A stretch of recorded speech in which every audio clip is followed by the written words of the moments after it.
Welcome to this video. We are watching 2019 Part 1 Child Development and Pedagogy. Before we go into the class, the government has announced the TET and CTET and eligibility test and TET eligibility has been guaranteed throughout our life. So, I hope we all are watching this video fully, and my request is don't drag the video, watch it fully so that you can be able to answer all the questions. That is 30 out of the 30 you will be able to get after you are watching all these questions. Now after watching, don't forget to subscribe.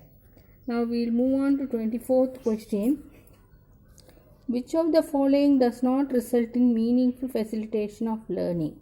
So it is given as which of the following does not. So see the options: encouraging multiple ways of looking at the problem, connecting new knowledge to pre-existing knowledge, promoting repetition and recall, use of examples and non-examples.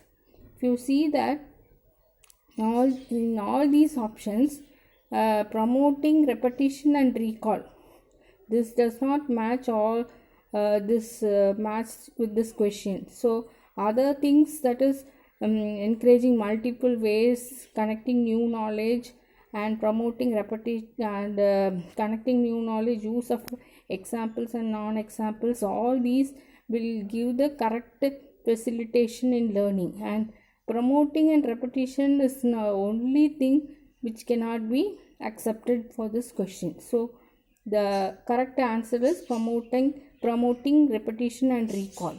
Now 25th question: which of the following could not be a constituent consistent with the constructivist environment? The options will be: teachers employ specific end of the term assessment strategies and give feedback on products rather than processes, and students are given frequent opportunities to engage in complex, meaningful problems based on activities. Students work collaboratively and are given support to encourage in task-oriented dialogue with each other. Teachers elicit students' ideas and experiences in relationship to key topics and plan teaching learning to elaborate or restructure their current knowledge.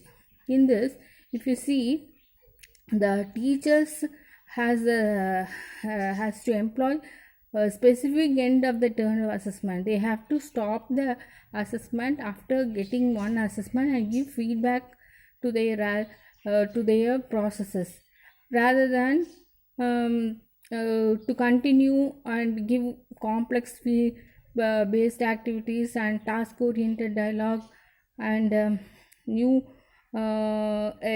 ideas cannot be applied to this situation. So teachers employ specific end of the term assessment strategies and give feedback on their products rather than process. This is the correct option.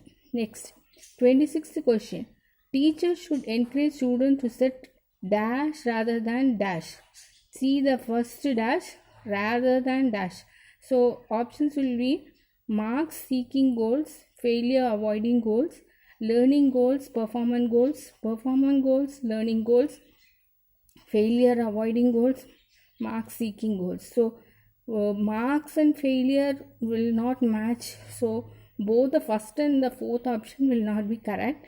And so second and third option, if you see, learning rather than performance goals, so the performance will not be coming in the rather, and so the first second one will be the correct one. So learning will be the first one, and then the performance performance goals will be the next one. Okay, so the second option will be the correct one. Now 27th question: which of the following strategies will promote meaning making in children? So we have already faced this question before, that's why I told to watch continuously my video so that you can answer all these questions correctly. So in this, options will be: uniform and standard testing, exploration and discussion, transmission of information using punitive measures. So in this, the exploration and discussion is the only thing which can be given to the children for meaning making in children. So meaning making itself indicates that exploration and discussion must be followed. Next, 28th question. Which of the following are the examples of effective learning strategies? Here, setting goals, timetables, making organizational charts, concept maps, thinking on examples and non-examples, explaining to peer, self-questioning. So all these options will make the person an effective learning. So all the 5 options will be correct. Next, 29th question. Which of these is an example for extrinsic motivation? So the word extrinsic indicates that it is outside, from outside. The motivation must be from outside. So if you see the options, I complete my homework because the teacher gives us marks for each assessment. I enjoy doing my homework because it is so much fun. So I learn so much when I do my homework. Doing homework makes me understand my concepts better. So in this, which one gives extrinsic motivation? Means that is, marks will be allotted for each assessment. So the child naturally will do that homework when she gets marks for the assessment. So the first one will be the correct one. Now, in a primary classroom, a teacher should not give any example and non-example, give only examples, give non-examples, give both examples and non-examples.